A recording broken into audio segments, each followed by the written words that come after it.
Nel 1999, grazie al contributo dei castrofilippesi, nella piazzetta Rinaldi, nel luogo dove sorgeva la caserma dei Carabinieri, venne inaugurata la villa Padre Pio con la statua del frate seduto su una roccia.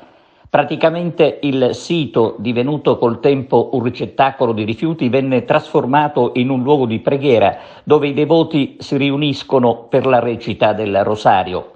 E così è stato da venerdì scorso a sabato, quando si è conclusa la festa in onore di San Pio, che a Castrofilippo è particolarmente venerato dalla comunità ecclesiale e da uno dei tanti gruppi di preghiera sparsi per l'Italia.